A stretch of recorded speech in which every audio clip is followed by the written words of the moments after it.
तो आज की क्लास में हम क्या करेंगे। तारीख का पेज नंबर 38। ठीक। तो चलो शुरू करते हैं। पहले है संग्रह काल। पहले दिया है चरक का मतानुसार। तो चरक ने हम सीक्वेंस कैसे पढ़ते हैं ऋतुओं का? शिशिर, वसंत, ग्रीष्म, वर्षा, शरद, हेमंत।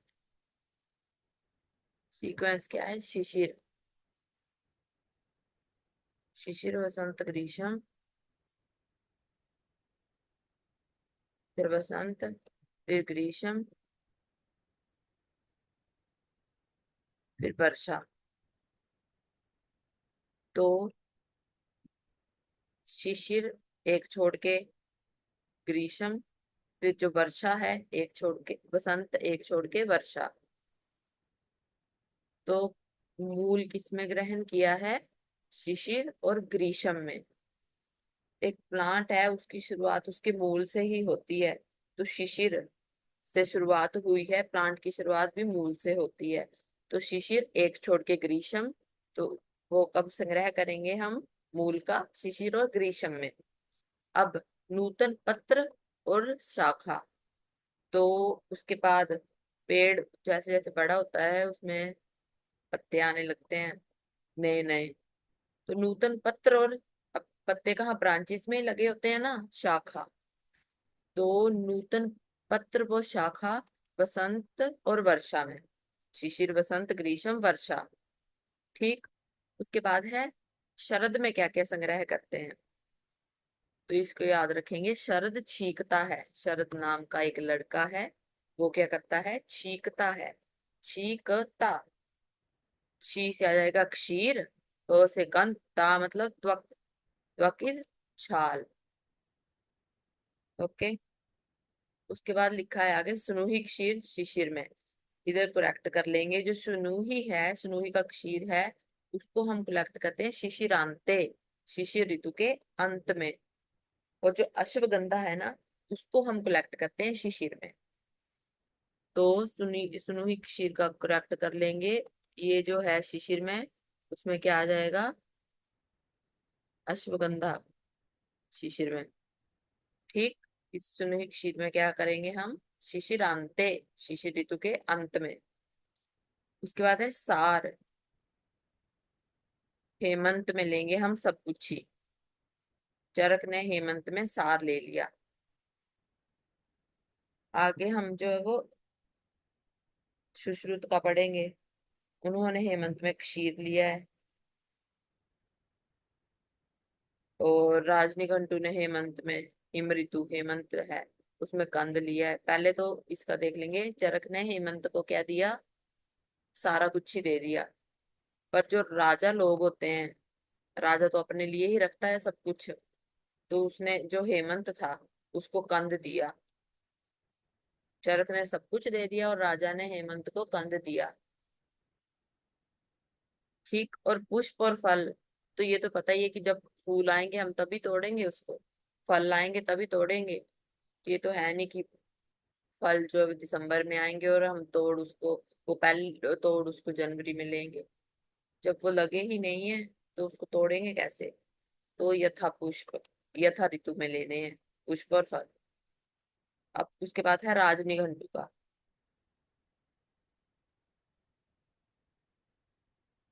तो सीक्वेंस से ही लर्न करेंगे। जैसे शिशिर, वसंत, ग्रीष्म, वर्षा, शरद, हेमंत है ना, तो उसके अकॉर्डिंग लिखेंगे। एमपी पत्र ओपी के यहाँ। जो एमपी है, एमपी का पत्र, एमपी ने पत्र सेंड किया। किसके? एमपी ने पत्र सेंड किया ओपी के यहाँ। अब शिशिर से करना है पहले, ऋतु के सीक्वेंस वो ही रखना है, उसके अकॉर्डिंग करेंगे। तो एमपी ने क्या किया? पत्र भेजा ओपी के यहाँ। तो एम मतलब मूल शिशिर में आ गया। उसके बाद पी से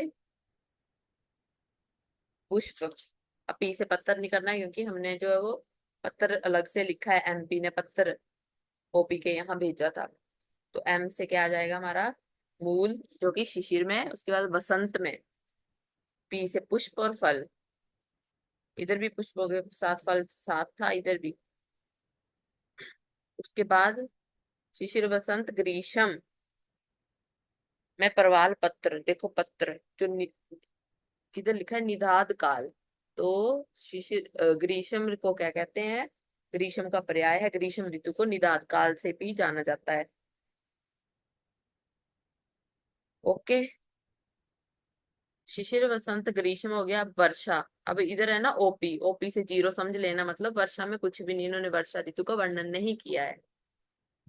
ओपी के यहाँ पी से शिशिर वसंत ग्रीष्म वर्षा शरद, पी से क्या आ जाएगा पंचांग। ठीक है, के यहाँ, तो के से क्या आ जाएगा कंद, जो कि हेमंत ऋतु में, जो कि लास्ट में लेना है हमने। तो राजनीगंटू ने किसमें कुछ भी नहीं माना, उन्होंने वर्षा का वर्णन नहीं किया है, जहाँ पे जीरो। तो एमपी पत्र ओपी के यहाँ लिखेंगे, और शिशिर वसंत ग्रीष्म वर्षा शरद हेमंत, ऐसे इसके अकॉर्डिंग कोड बनाना है। ओके, उसके बाद है षाडंगर। षाडंगर जी ने वमन विरेचन द्रव्य कब लेने हैं, बसंत के अंत में ग्रहण करने हैं, और बाकी जितने भी चीजें हैं वो कब ग्रहण करनी है, शरद ऋतु में ग्राह्य है। तो जो वमन विरेचन जो है वो षाडंगर ने बसंत के अंत में, और जो बाकी सभी जो है वो शरद ऋतु में ग्रहण करनी है। अब उसके बाद है सिराओं का मूल।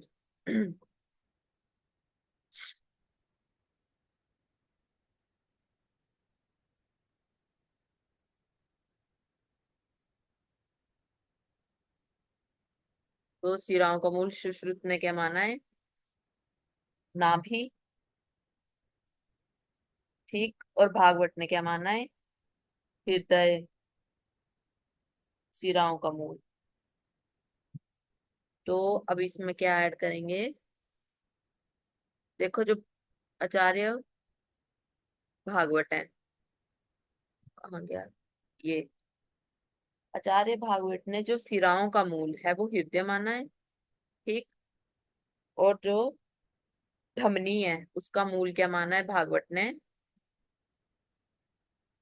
धमनी, इसका मूल क्या माना है भागवत ने,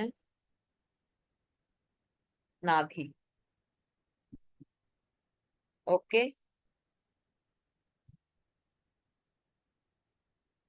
अब और जो सुश्रुत और चरक है, तो जो सुश्रुत हैं उन्होंने सिरा और धमनी दोनों का मूल नाभि, चरक ने दोनों का मूल हृदय। अच्छे से लिख लेना, इधर इतने अच्छे से टाइप हो नहीं रहा। तो चरक ने हृदय और सुश्रुत ने नाभि, चाहे वो धमनी हो चाहे वो सिरा हो।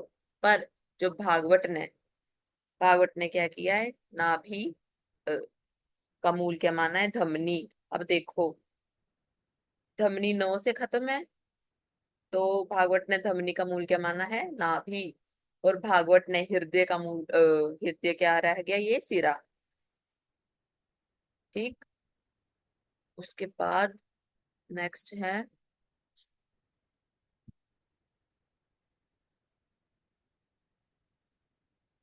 हो गया वर्णाश्रय, वर्णाश्रय।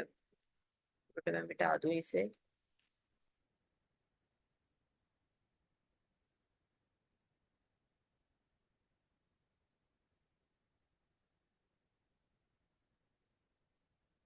उसके बाद है वर्ण आश्रय। तो सुश्रुत ने कितने माने, 8, चरक ने कितने माने, 8। अब डिफरेंस कहाँ आता है,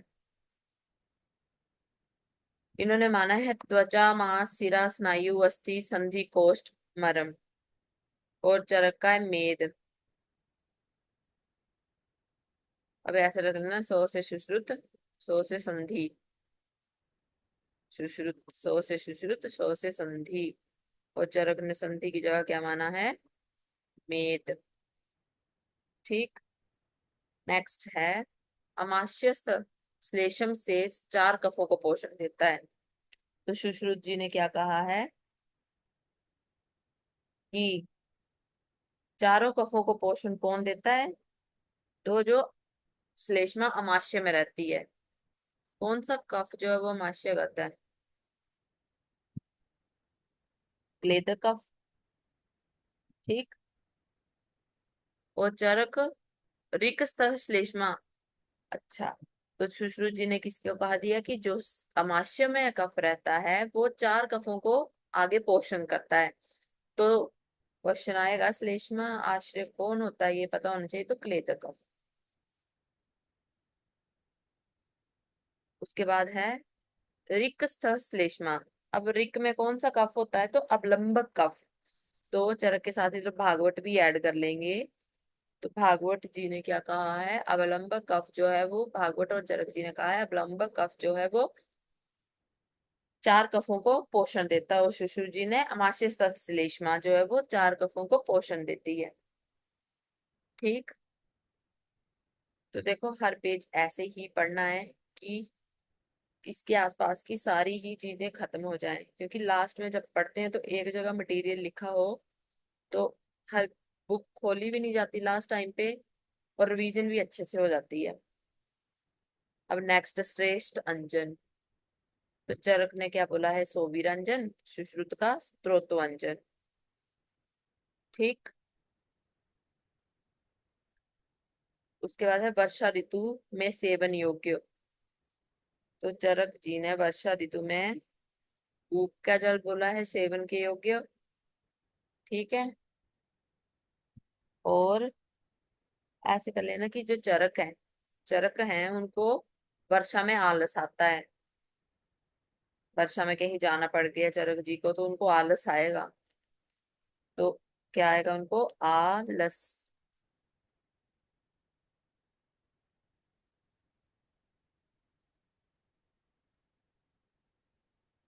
ठीक। तो आलस से क्या जाएगा? अमल, लवण और स्निग्ध सेवन, ये चरक वर्षा ऋतु में चरक जी ने बताया है। उसके बाद है सुश्रुत जी ने क्या बताया, इसके तो रस देखो, ऊपर अमल लवण आ गया तो आलस कोड आ गया, तो फिर कौन से बचे? कटु, तिक्त और कषाय। अंतरिक्ष का जल सेवन करने को कहा है सुश्रुत जी ने। उसके बाद वार्तिक शोध, जो कि दीपावली होती है, जो कि एमडी श्लोक की फॉर्म में आया था इस बार। एमडी 2024 का क्वेश्चन। देखो जो पहले 80 पेज है ना, वहां से 25-30 क्वेश्चन आने रहते हैं। तो इनको अगर हर पेज को ऐसे आसपास की चीजें कवर करके पढ़ेंगे तो अच्छा रहता है बाद में रिवीजन के लिए। और कफर शोथ को क्या बोला है? रात्रि बलि। अब मॉडर्न में अगर इनको हम कंपेयर करें, जो तो वातिक शोथ है उसको हम क्या कहेंगे कि ये कार्डियक ओरिजिन की होती है। वातिक शोथ क्या है? Cardiac origin. और जो कफर शोथ है वो रीनल ओरिजिन। रीनल। ओके। अब बची पित्तज। पित्तज होती है इन्फ्लामेटरी ओरिजिन की। ये जो प्रवीण चौधरी बुक है ना क्वेश्चन सॉल्व करने वाली, उसमें दे रखे हैं ये क्वेश्चन ऐसे ऐसे।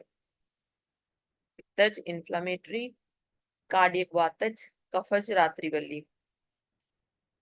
उसके बाद है कर्णनी और उपप्लुता योनि व्यापक में कौन से दोष होते हैं? तो वात और कफ। इसको कैसे याद रखेंगे? ऐसे कोई विक्की नाम का लड़का है, उसके कान क्या है? ऊपर। तो विक्की के कर्ण ऊपर। वात कफ दोष, कर्ण ऊपर मतलब कर्णनी और उपप्लुता। ठीक। उसके बाद परिप्लुता और वामिनी में क्या है? बीपी।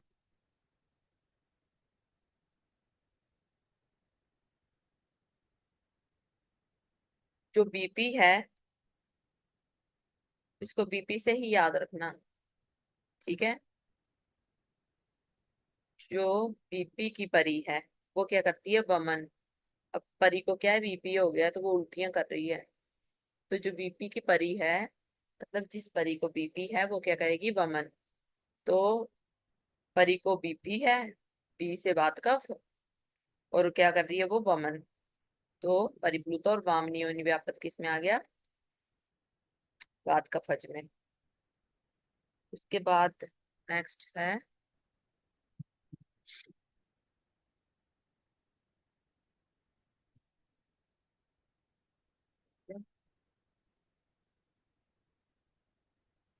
हाँ, प्रतिमार्ग हर्ण चिकित्सा। एक मिनट में इसे सॉल्व कर दूंगी। प्रतिमार्ग हर्ण चिकित्सा किसमें की जाती है? रति पित्त, रक्त पित्त में। ठीक, इसमें प्रतिमार्ग हर्ण क्या मतलब? जो उधर्व है उसको विरेचन से निकालते हैं और जो अधो है उसमें वमन कराते हैं, इसलिए प्रतिमार्ग हर्ण चिकित्सा। अब प्रतिद्वंद चिकित्सा उन्माद में। अब द्वंद से मतलब दो लोग याद रख लेना, वो इतने ज्यादा एक दूसरे के प्रतिद्वंदी हैं कि लड़ लड़ के उनको पागली हो गए हैं, उन्माद ही हो गया है। प्रतिमार्ग हरण, मार्ग हरण मतलब जिस मार्ग से जो दोष निकलता है वो चिकित्सा ना करके अपोजिट चिकित्सा करना। तो किसमें है? रक्त पित्त में। प्रतिद्वंद, दो लोग लड़ लड़ के पागल हो गए मतलब उन्माद। अब जुगुप्सा चिकित्सा, इंपॉर्टेंट, वेरी इंपॉर्टेंट। इसमें करते हैं हम राज्य क्षमा में। जुगुप्सा चिकित्सा होती है चोरी छिपे चिकित्सा करना। अब कोई मांस नहीं खाता, उसको जो है वो मांस को कहेंगे, मांस का सूप दे के कहेंगे ये दाल का सूप है।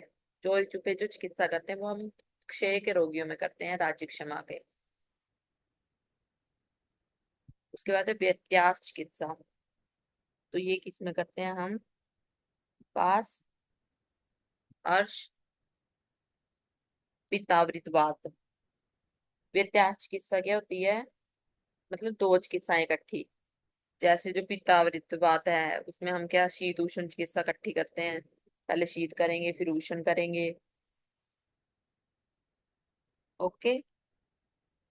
एको महागत अतत्व अभिनिवेशो। उसके बाद महादोषम महागदम, ये किसके लिए कहा गया है? मध्य के लिए।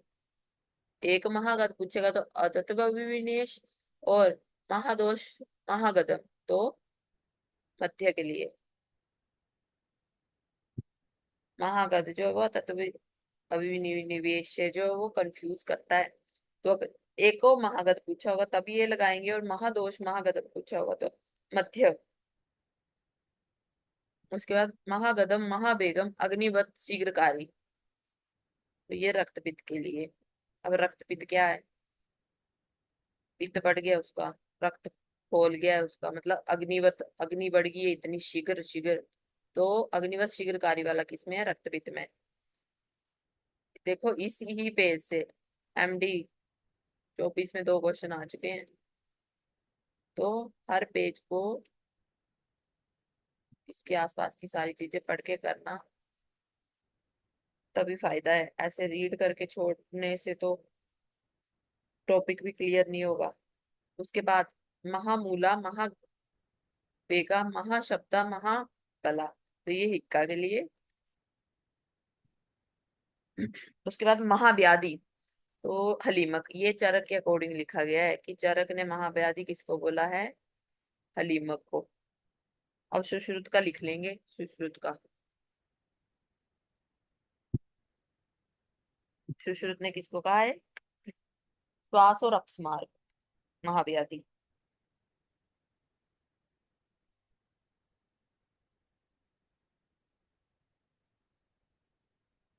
श्वास और अपस्मार। तो आज पारी का 38 पेज हो गया। तो लाइव क्लासेस में भी ऐसे ही कराया जाता है, जिसको भी ज्वाइन करना हो या डेमो लेक्चर लेना हो वो इस नंबर पे कांटेक्ट करें, 8219202659।